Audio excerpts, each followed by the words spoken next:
So it has been nearly a month since Haitian President Jovenel Moïse was assassinated in his home. Now we're hearing from the only other person who was hurt in the attack and the only witness, his widow, First Lady Martine Moïse. In her first on-camera interview since the attack, she spoke exclusively with CNN's Matt Rivers about what happened that night and the questions that are still unanswered. When gunmen stormed Haiti's presidential residence and assassinated President Jovenel Moïse, just one witness was there when he died. Madame First Lady, how are you? Thank you so much. His wife, Haiti's First Lady, Martine Moïse. Flanked by private security, she agreed to go on camera for the first time with her side of a story that's left her shaken. You have armed security here at this interview. We've been asked and agreed not to disclose the location of where we're talking right now.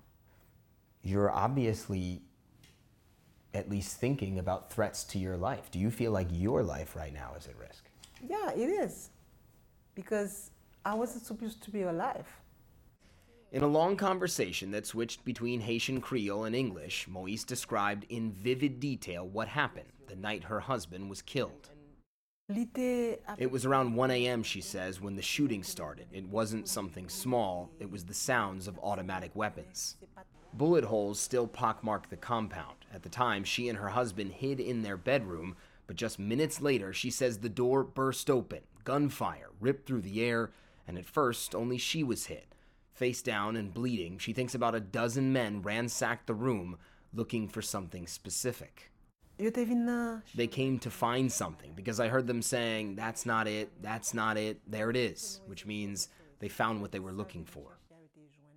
She doesn't know what they found, but after they did, an attacker approached her husband, at this point still alive and unhurt, and got on the phone. She says that person called someone and described what my husband looked like, saying he was tall, skinny, and black. Maybe the person on the phone confirmed to the shooter that was him, and they shot him on the floor.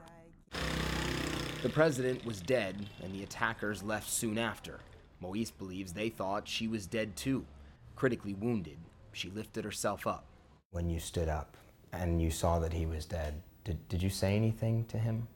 In my heart, I said something I used to tell him when he was alive. We are married for better or worse, and even beyond the grave.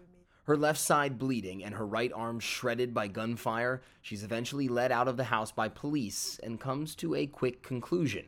The dozens of security guards normally on hand to protect the president either let the attackers in or they abandoned their posts. No.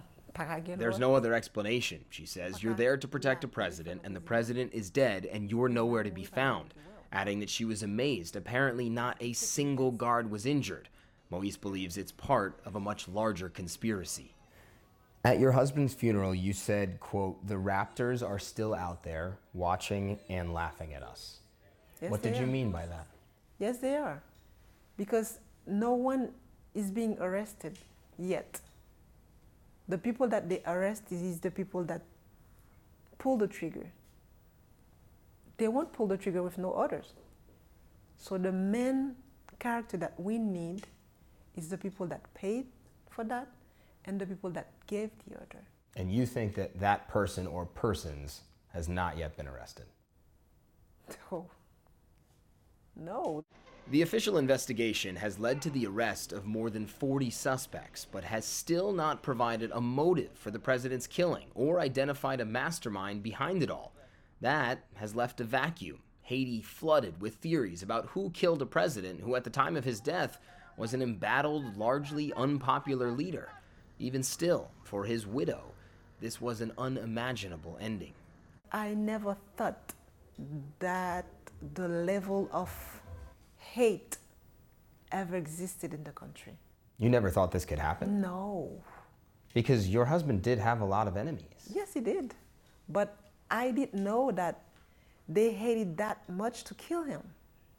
And we asked Martine Moïse, are you confident in the investigation that is ongoing on the island right now? And she basically said no.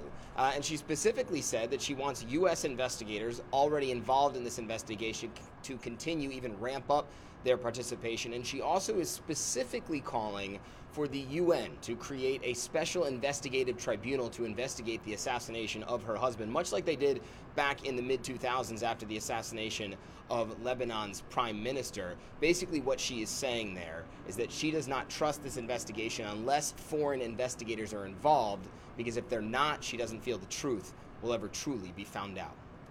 Matt Rivers, CNN, Miami.